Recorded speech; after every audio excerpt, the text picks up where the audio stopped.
મિત્રો રાજમાં પાક માથે મળી ગયા છે। પાક માથે હોય એટલે બધા પાન ધીરે ધીરે બધા ખરી જાહે, ત્યાં સુધી એને ઉપાડવાના નહીં। પછી તો એનો થોડીયું ભોગ મૂકી દે છે એટલે આરામથી હાથમાં આવી જાય। અને સિંગ ચોઈટી હશે એમાંથી દાણો આફેડો ખરી નહીં જાય, ઠાર બંધા ભેગા કરવાના રહે। જો આ પાક માથે મળી ગયો છે, હવે પાણી થઈ ગયા બંધ।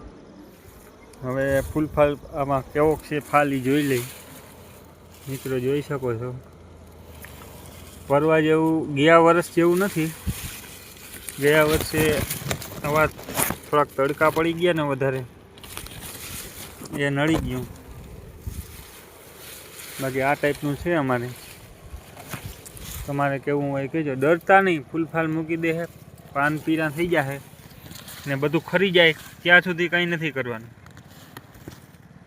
બધું ખરી જાય ને આ સિંગ હાવ પાકી જાય, પાન બધું ખરી જાય, હાવ સુકાઈ જાય, પછી જ એને ઉપાડવાનો રહે।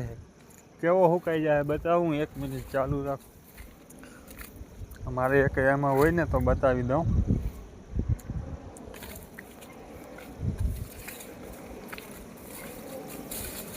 માનો ને 1 મણ પાન રહેશે નહીં ને બધો આખો છોડ સુકાઈ જાય, પછી જ એને ભેગું કરવાનું।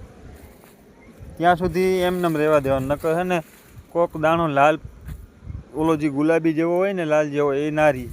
જો આ ટાઈપનો થઈ જાય ઝાડ આખું, આ ટાઈપનું થઈ જાય ને હાવ કમ્પ્લેટ, પછી જ ઉપાડવાનું રહે। હાવ આ ટાઈપ થઈ જાય બધો, ત્યારે જ ઉપાડવાનું।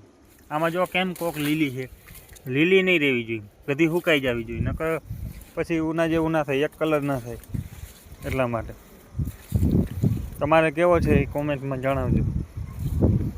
જય દ્વારકાધીશ।